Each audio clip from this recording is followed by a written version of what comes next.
नमस्कार। आज बात करते हैं माँ दुर्गा के 8वें रूप माँ महागौरी की।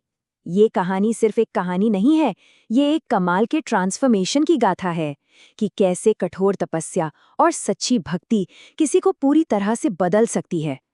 तो चलिए इस डिवाइन जर्नी को और करीब से जानते हैं। तो सवाल ये उठता है कि क्या हजारों साल की तपस्या किसी को अपना नाम दे सकती है? सुनने में थोड़ा अजीब लगता है ना, पर इसी सवाल के जवाब में छिपी है माँ महागौरी की पूरी कहानी।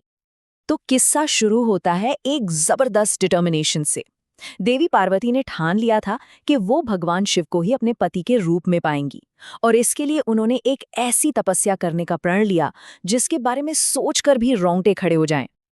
और ये कोई 1-2 साल की बात नहीं थी। सोच कर देखिए, कई हजार साल, हजारों साल तक लगातार तपस्या, बिना रुके, बिना थके। ये डेडिकेशन का मतलब अल्टीमेट लेवल है। इस दौरान उन्होंने क्या क्या नहीं सहा। घने जंगल, कड़ाके की ठंड, चिलचिलाती धूप, हर मौसम की मार को उन्होंने बिना पलक झपकाए झेला। अब इतने लंबे, इतने कठिन तप का असर तो शरीर पर दिखना ही था। धूल, मिट्टी सब जमते जमते उनका जो गोरा रंग था वो बिल्कुल काला पड़ गया। ये अपने आप में उनकी तपस्या की गहराई को दिखाता है। और फिर हजारों सालों के बाद कहानी में वो पल आता है जब भक्ति अपने पीक पर पहुंचती है। उनकी इस अटूट तपस्या को देखकर भगवान शिव आखिर प्रसन्न हुए और उनके सामने प्रकट हो गए।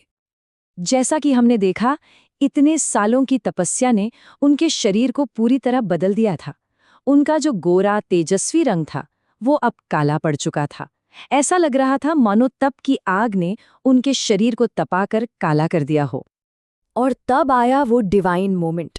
शिव जी ने उनकी भक्ति से खुश होकर अपनी जटाएं खोलीं और पवित्र गंगा की धार को सीधे देवी पार्वती के ऊपर बहा दिया।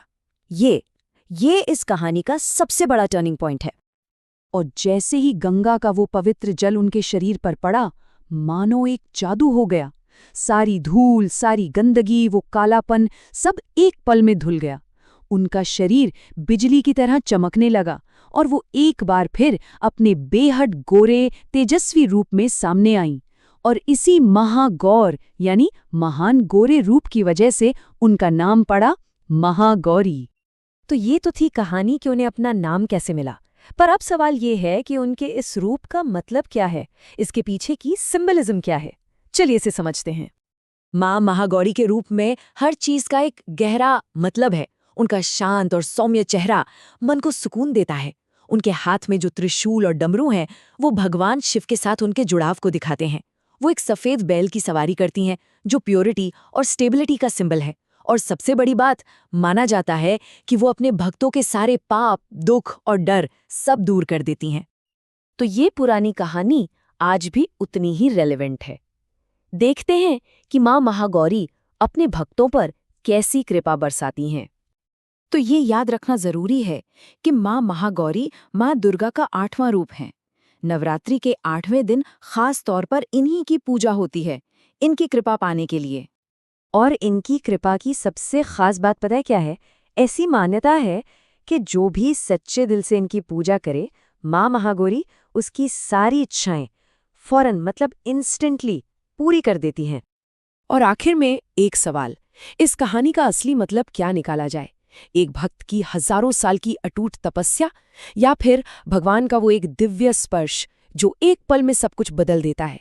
इन दोनों में से ज्यादा शक्तिशाली क्या है? इस पर सोचना तो बनता है।